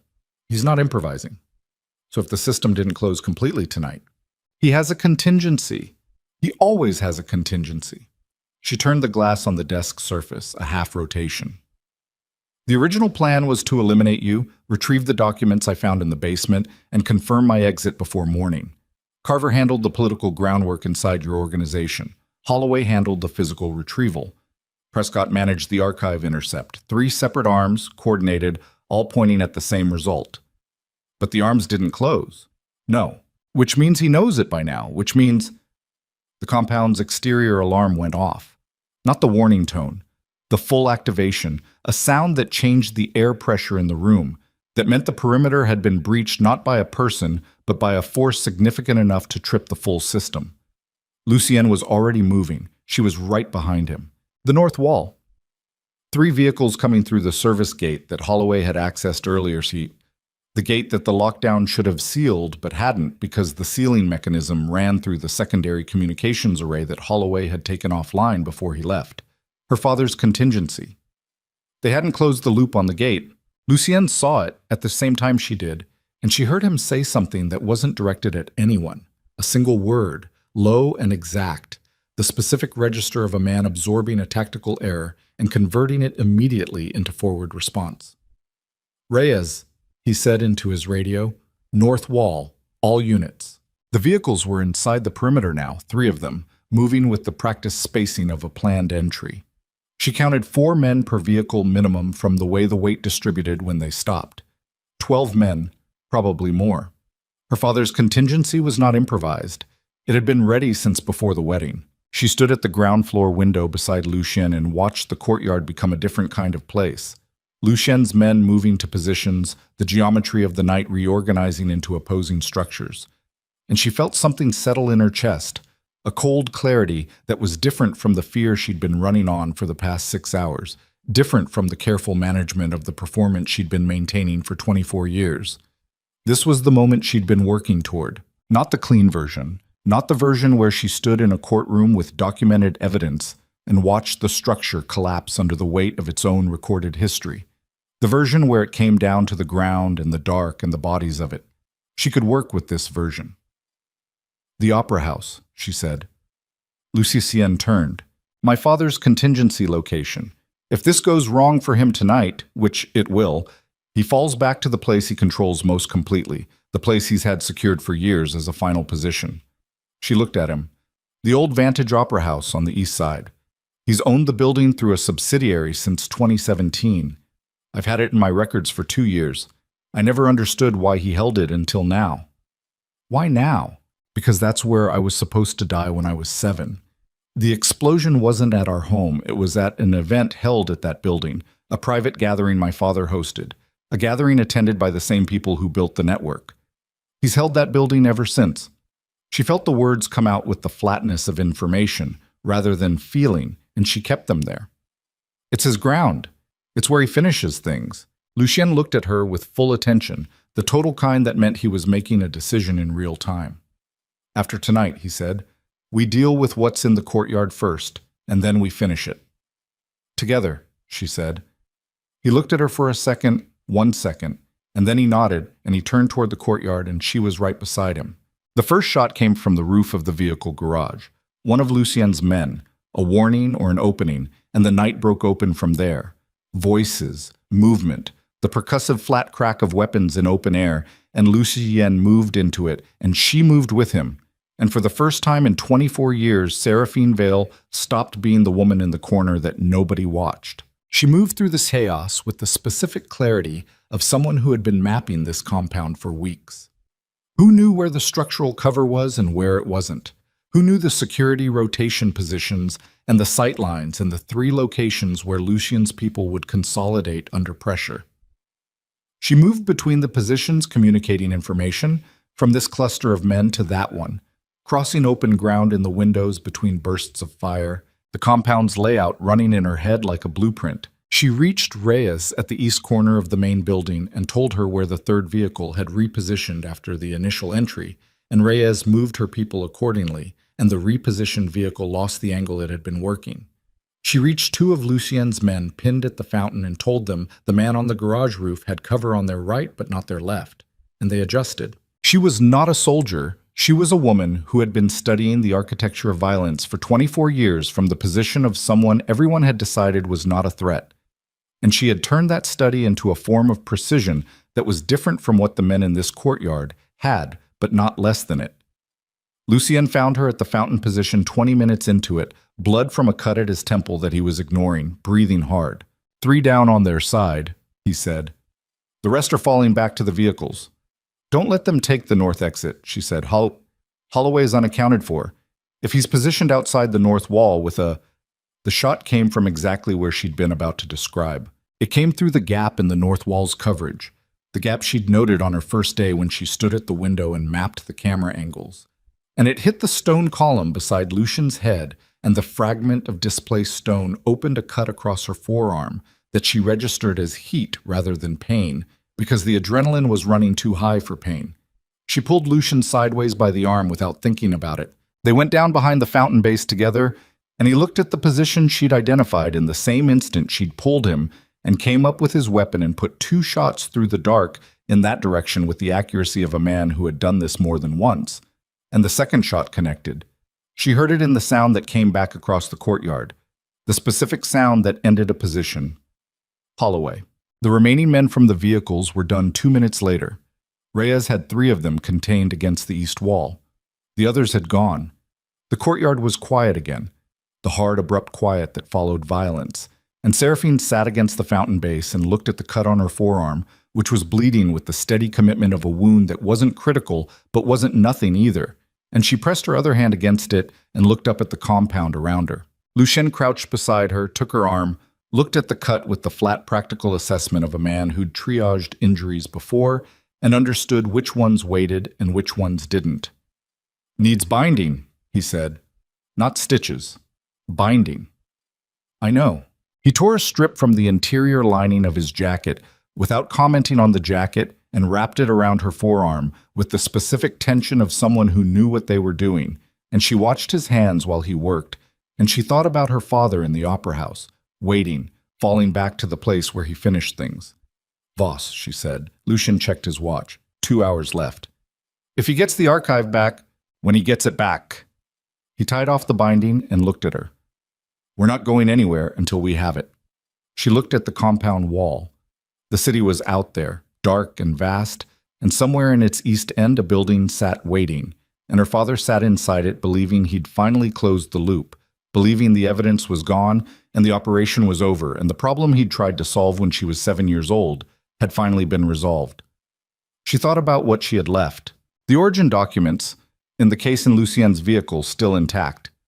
The information in her own memory, 17 years of accumulated detail that no server intercept could touch, that existed only in the architecture of her own mind, irreplaceable, untransferable, the kind of evidence that required her to be present and alive and standing in a room where people could hear her speak it. Her father had been trying to solve a problem since she was 7 years old. He'd never understood what the actual problem was. It wasn't the evidence, it was her. I can testify, she said. Lucian looked at her. Without the archive, without the documentation, I am the evidence. 24 years of direct observation, conversations I heard, transactions I witnessed. The night I was 7 years old and stood in that room and saw the men who built the network making the decisions that built it. She met his eyes. I am the one thing he cannot intercept or destroy or reroute to a server he controls. The understanding moved across his face. That's why he never stopped, Lucian said. Not just the documents. He needed you specifically. Gone, she said. Yes, because I am the original witness. Everything else, the recordings, the financial records, all of it.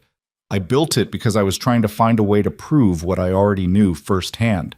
But the firsthand knowledge doesn't need the documentation. It needs me, in front of the right people. That means going to him, directly. That means finishing it, she said, in the place he chose. The radio crackled, Reyes reporting the courtyard fully secured, and then 30 seconds later, Voss's voice, flat, unhurried, the voice of someone delivering a result. I have the archive, all of it, transferring to a secure isolated server in this compound now. Estimate 12 minutes to complete. Seraphine closed her eyes for exactly 2 seconds. When she opened them, Lucien was looking at her with the expression she'd finally found a name for, somewhere in the last 6 hours of a night that had taken everything she'd built and broken it and forced her to find out what she was underneath it. It wasn't calculation. It wasn't the cold assessment of asset and liability. It was the specific look of someone who had decided, without reservation, which side of something they were on. 12 minutes, he said. Then we move. She nodded and stood, and the binding on her arm was already darkening at the center, and the night was cold and smelled of cordite, and she looked toward the east where the opera house sat waiting in the dark with her father inside it, and she felt something she had not felt in 24 years of careful, controlled, invisible survival. She felt ready. And somewhere in the building's east wing, a server completed its transfer, and the evidence of 20 years of buried crime came back from the dead.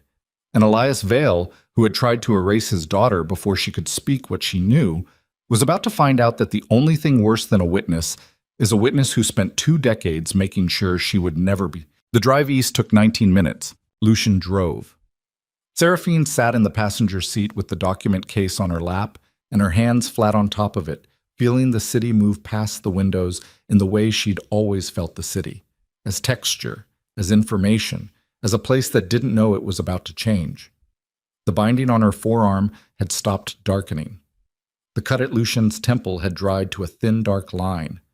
Neither of them had addressed either injury beyond what the situation required, because there was nothing left in the night for anything that wasn't essential. Reyes followed in the second vehicle with 4 men. Voss had confirmed the archive transfer complete at 12 minutes exactly, and had then done something Seraphine hadn't asked him to do. He'd sent a compressed package of the most critical documentation to 3 separate recipients: a federal prosecutor he apparently had a prior relationship with, a journalist whose name Seraphine recognized from 2 years of monitoring certain investigative beats, and a secure evidence repository maintained by a legal organization that handled complex organized crime cases. He'd told Lucien when they were leaving. Lucien had looked at her. She'd nodded. Whatever happened at the opera house, the evidence was already moving through the world without them. Her father couldn't stop it now. She thought about that as the city moved past, and she let herself feel the full weight of it for the first time. Not as a tactical fact, but as a human one. The things she'd been protecting for 17 years, building for 4, the things she'd carried in the architecture of her own memory because she couldn't trust it anywhere else, was out. It was in the world. It was already past the point of retrieval or suppression. The problem she'd started solving at age 7 was, in the most fundamental sense, solved. What was left was the ending. Not the evidence. Not the network. Those were already done, already in motion, already being read by people who would act on them in ways that would take months to fully unfold, but would not stop. What was left was a room and her father in it, and the specific reckoning that had been building since the night she stood in a doorway at 7 years old and saw something she wasn't supposed to see, and survived something she wasn't supposed to survive, and spent 24 years doing what no one thought she was capable of doing because no one thought she was capable of anything. The Vantage Opera House sat on a corner 2 blocks from the waterfront, a building that had been many things over its history and was currently nothing official. The signage was old, the facade maintained to avoid municipal attention, the kind of building that existed in a city's administrative record as pending renovation and existed in practice as something else entirely. She had studied its exterior photographs. She had the floor plan from the original construction filing, modified by what she knew of the 2017 renovation her father had commissioned under the subsidiary name. She knew where the interior doors were. She knew where the sightlines broke. She knew which entrance her father would use because she knew how he thought about space. He always took the position with the most exits behind him and the clearest view of approach. The stage end of the main hall, the elevated position, the place where you could see everything coming and nothing could come from behind. Stage entrance, she said. He'll be positioned at the rear of the stage or in the wings. The main hall approach is exposed. He'll have people in the seating area, both sides. How many people? He doesn't trust large numbers. 4, maybe 6. His personal detail is 2 men he's had since before I can remember. She paused. One of them limps slightly on the right. The other is left-handed and positions his weapon on the left side of his body. Lucien glanced at her. I've been watching them since I was 10, she said. He looked back at the road. All right. They parked half a block short of the building. The night was very quiet here, close to the water, the ambient noise of the city damped by distance and the hour. Somewhere past 2 in the morning, the city at its lowest register. She could smell the water and diesel and cold stone. Reyes distributed the 4 men across 2 entry points. Lucien took the stage entrance with Seraphine. She didn't argue about it, and he didn't offer alternatives, which was itself a form of communication they'd developed over the past several hours without discussing it. The shorthand of 2 people who had stopped pretending they were in different categories of this situation. The stage entrance lock took Lucien 40 seconds. They moved inside. The opera house interior was vast and dark and smelled of old wood and the particular cold of buildings that hadn't been heated in their common areas for a long time. The seating hall opened before them as they came through the backstage corridor. She could feel the space opening even before she saw it, the acoustic change, the air moving differently in a large empty room. She moved ahead of Lucien by 2 steps and stopped him with a hand on his arm without turning. 2 men in the seating area, left aisle, positioned halfway down. She could see them as shapes against the dim light coming from the stage, from a work light mounted in the fly system above, casting a flat, utilitarian glow over the stage itself. The limping one was on the left. The left-handed one was on the right. She'd been right about both. She leaned close to Lucien and put the information in his ear, in a voice below a whisper, and he absorbed it in the way he absorbed everything she gave him, completely, immediately, without requiring it to be repeated. He moved left. She moved right. What happened in the next 90 seconds was not clean and was not simple and did not feel the way such things were sometimes described. It was fast, and it was close, and it was dark, and Lucien took a blow to his already injured side that she heard more than saw, the sound of it making something tighten in her chest, and the man on her side came at her with the specific confidence of someone who had not updated their understanding of who she was. And she used that confidence against him the way she'd used every misunderstanding anyone had ever had about her, completely, without apology. When it was over, both men were on the floor, and Lucien was breathing hard with one hand pressed against his ribs, and she was standing at the foot of the stage stairs looking up. Her father was on the stage. He was standing at the center of it, in the flat work light, and Prescott was beside him, and one more man she didn't know was positioned at the stage right wing. Her father was 61 years old and looked it in this light. The age not as deterioration, but as accumulation. The kind of face that had processed many years of specific decisions and showed the texture of them. He was wearing a dark overcoat and his hands were at his sides, and he was looking at her the way he'd been looking at her for 24 years without understanding what he was seeing. He was looking at a problem. He had always only seen the problem. "Seraphine," he said. She climbed the stage stairs. Lucien followed at her left. She heard him favor the right side with each step, the injury in his ribs making itself known in his movement, and she noted it without addressing it because they were both past the point of addressing such things mid-action. She stopped 10 feet from her father. The stage was larger than it looked from the seating hall. the kind of space that was designed to make human figures look appropriately small against it. She didn't feel small. She'd stopped feeling small in rooms where he was the biggest presence at some point in the past decade and hadn't fully acknowledged it until right now. "You look different," her father said. "I'm not wearing the glasses," she said. He absorbed that. She watched him absorb it with the patience of someone who had watched him process information for 24 years and understood the particular rhythm of his recalibrations. "How long?" he said. "Since the beginning." She kept her voice even. Not cold. She'd spent enough years keeping things cold, and the effort of it wasn't something she owed him anymore. "The explosion damaged my hearing temporarily, 30% in my left ear for approximately 8 months. My vision was never affected." The silence that followed was the longest she had ever heard from him. "The hospital," he said finally. "I understood what was at stake by the second day. I made a decision." She looked at him steadily. "I was 7 years old, and I made a decision that turned out to be the right one." Something moved across his face that she cataloged and filed in the same motion, the last entry in a log she'd been keeping since she was old enough to understand what she was recording. It wasn't guilt. It wasn't the performance of grief he'd given at the press conference. It was something closer to the specific expression of a man confronting the gap between what he believed he controlled and what had actually been happening, and finding the gap too large to immediately process. "The document," he said. "The archive. Already transferred. Already received." She paused. "By 3 separate parties who were expecting it. Whatever happens in this room tonight, the evidence is already past your reach." His eyes went to Lucian. A long assessment, then back to her. "You built this," he said. Not with admiration, with the flat recognition of a man identifying a structural failure in something he built.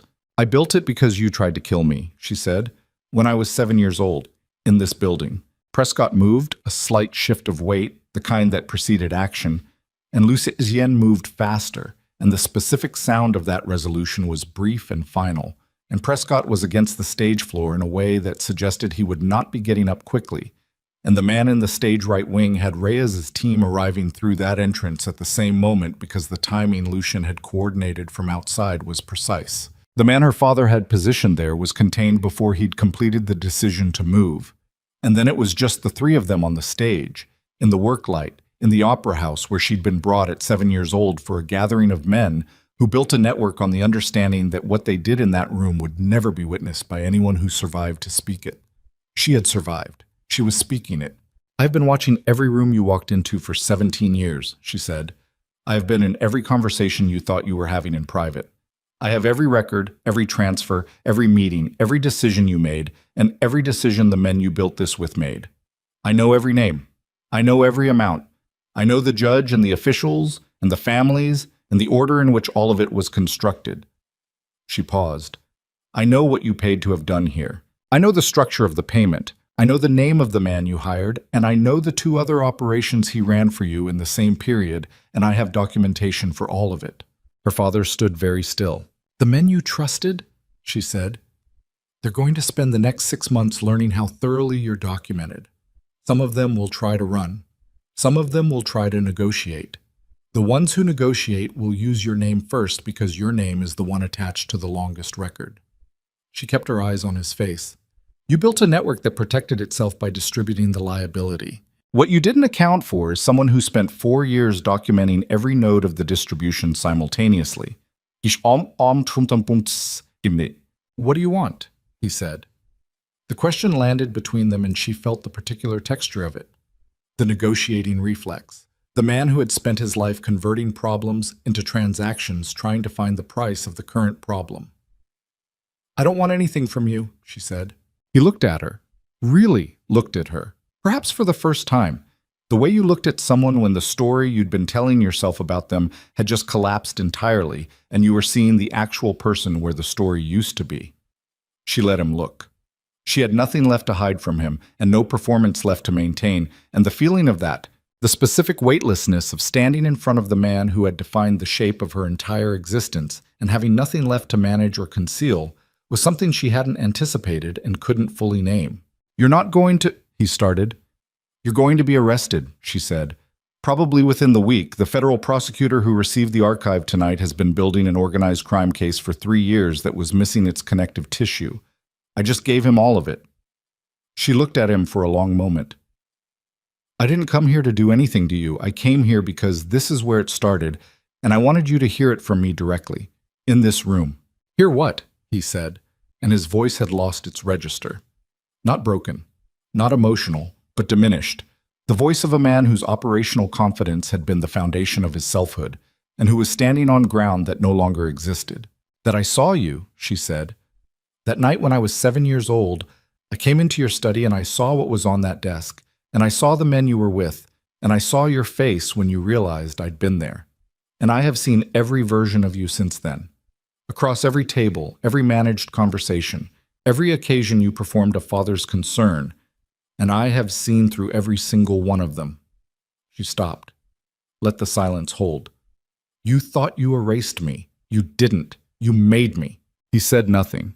There was nothing to say to that. She turned and walked to the edge of the stage and looked out at the empty seating hall, at the rows of seats in the dark, at the space where the gathering had been held 24 years ago. Men in good suits making decisions about things that didn't belong to them, including her continued existence. The building smelled of its own age. The work light hummed faintly above her. Lucien came to stand beside her, a careful distance, not touching, but present in the specific way he was present, fully, attentively, without performing anything. She heard Reyes behind them, the efficient sounds of situation being managed, her father and Prescott and the other man being contained, the radio communication with the vehicles outside. It's done, Lucien said quietly. Most of it, she said. The part that needed doing tonight. She looked at the empty seats, and she thought about the girl who'd been brought here at 7 years old and had survived what happened here through a combination of luck and the specific hard refusal of a child's body to do what it was supposed to do. And she thought about everything the woman that child became had done with the survival. It wasn't what she'd planned.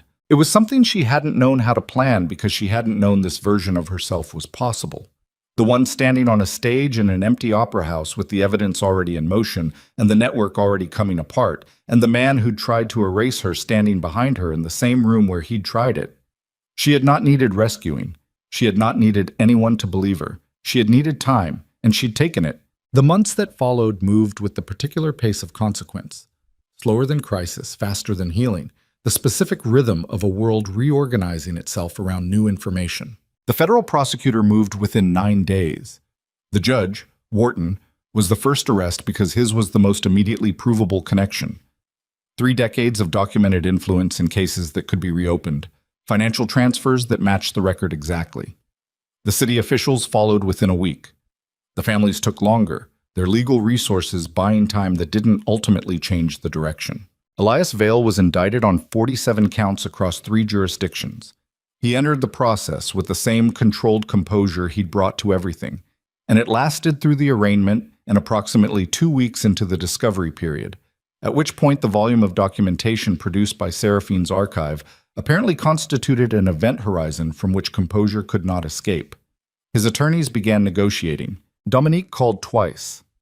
The first time, Seraphine listened to what her sister had to say, which was a version of events in which Dominique had not known, had suspected but not known, had been a different kind of participant than the record suggested. Some of it was true. Seraphine said so, and said also that the truth of it would be for the prosecutors to assess, and she said it without cruelty because cruelty required a residual investment she had spent down to zero. The second call, Dominique said only, "I'm sorry." Seraphine said, "I know." And that was the end of that conversation, and of most conversations between them for a long time. Prescott cooperated. He was the kind of man who had always known which way structural failure ran and positioned himself accordingly, and his cooperation filled in several gaps in the documentation related to operations she'd only had partial records for. She found she had no feeling about his cooperation either way, which was itself a kind of information about what she'd spent and what she hadn't. The Darko compound changed in the months after the night at the Opera House. Not dramatically. The walls were the same. The security was the same. The essential architecture of the place unchanged. But the population of it shifted. Carver's operation had reached deeper than Lucien had initially assessed, and the process of determining who else had been compromised was slow and required the specific kind of patience that Seraphine was better at than most. She helped with that, not because anyone asked her to, but because she had the information and the methodology, and the compound was, in a way she hadn't fully accounted for in her original planning, where she lived now. Lucien's ribs had been cracked, not broken. He'd been operated on by a physician who made house calls and didn't ask professional questions. And he'd spent 4 days moving more carefully than usual and saying nothing about it, which was consistent with everything she'd observed about how he related to physical damage, as an operational constraint to be managed rather than a condition to be acknowledged. They occupied the same space differently after the opera house. Not easier, exactly. Easier implied that what had been between them before was difficulty, which wasn't the right word for something that had been more like two people learning the dimensions of each other in the dark, but with less of the managed distance, less performance on her part, which was the most significant change, the one she felt in her body as an actual physical difference, the absence of the constant low-level expenditure of maintaining the surface, the years of energy redirected into the space where she actually was. She stopped keeping the cane in its place by the desk. Nobody mentioned it. She had her first full conversation with Reyes in the 3rd month. Not operational, but actual. The kind that doesn't have a purpose beyond itself. And learned that Reyes had grown up in a city she'd always wanted to visit, and had a sister she spoke to every Sunday, and found Seraphine's particular form of attention somewhat disorienting at first. And then, Reyes said, the most restful thing she'd experienced in years. You don't need people to perform for you, Reyes said. Most people need you to perform. I've had enough of performance, Seraphine said. I can tell, Reyes said, and smiled. The intelligence network she built inside the compound structure was different from anything that had existed there before.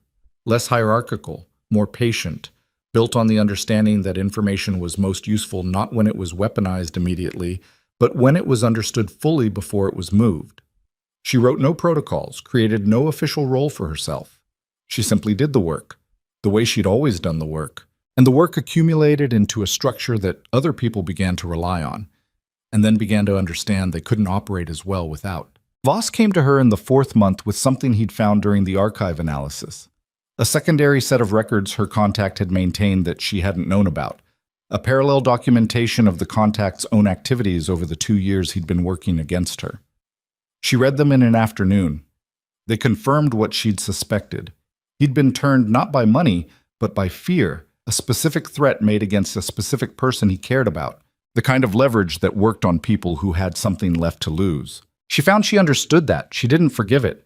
She filed it under the category of things that were true and that had a shape she could hold without needing to resolve. One evening in the 5th month, Lucien came to find her in the East Garden, which had become the place they returned to without arranging it, the place the compound's geography kept sending them. She was seated on the bench near the fountain, which was running now that the weather had turned, its sound a small, consistent thing against the city noise beyond the walls. He sat beside her, not at the far end, close. Wharton took a plea, he said. 32 years. I know, Reyes told me. Your father's attorneys have stopped contesting the financial documentation. I expected that. The records are too complete. He was quiet for a moment. She looked at the fountain and listened to the water and let the evening be what it was. I want to ask you something, he said. Ask. When you were in that hospital, 7 years old, you decided to perform the blindness. He paused. How did you know it would hold? She thought about it, genuinely reaching back into the particular memory of that time. The hospital room, the white ceiling, the sounds of the ward, the specific quality of the decision she'd made before she fully understood it as a decision. I didn't, she said. I just knew that the truth was more dangerous than the lie, and that people see what they expect to see. She watched the water move in the fountain. I expected to need it for a year, maybe 2, until I was old enough to leave. But you stayed. Staying was the only way to build what I needed to build. You can't document something from a distance. You have to be present. She paused. I told myself I was staying for the evidence. For a long time, that was true. And then?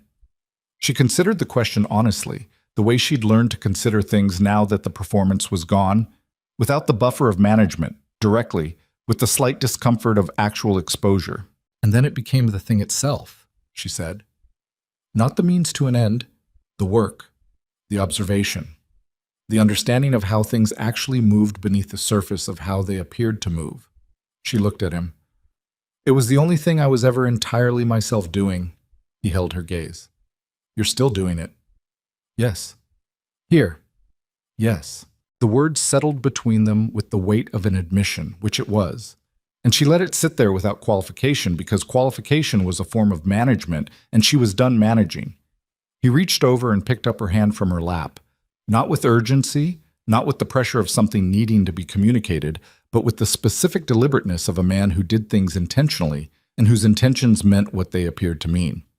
She let him hold it. They sat in the garden while the fountain ran and the city moved behind the wall and the evening came down fully over everything, and she was aware of the precise shape of the moment, the first moment in 24 years, in which she was sitting in a place where the people around her knew exactly who she was, and the performance was over, and the work had done what it was built to do, and what remained was not an objective or a timeline or a problem requiring patience. What remained was this: the specific, ordinary, extraordinary weight of still being here. 6 months after the night at the Opera House, Lucienne brought her to the place where they'd been married, not the compound. The original venue, a formal space in an old civic building that had been neutral ground for the ceremony, chosen for its political neutrality and its adequate number of exits rather than any particular significance. She hadn't been back since the day they stood there for the first time with a room full of men who were measuring the transaction. The room was empty now. It was a Tuesday morning, gray winter light through the tall windows, the kind of light that didn't perform anything. He stood beside her looking at the room. "I want to ask you something," he said. "You said that before," she said. "In the garden." Different question. She turned to look at him. His face in the winter light was exactly as she'd catalogued it over months of genuine observation. The line of the old cut at his temple, the particular set of his expression when he was committing to something fully, the quality of stillness that was not distance but presence. "I know what this was built as," he said. "I know what you came here as.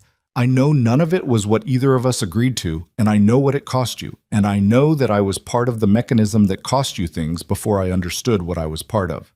He paused. "I'm not asking you to set any of that aside." "I know you're not.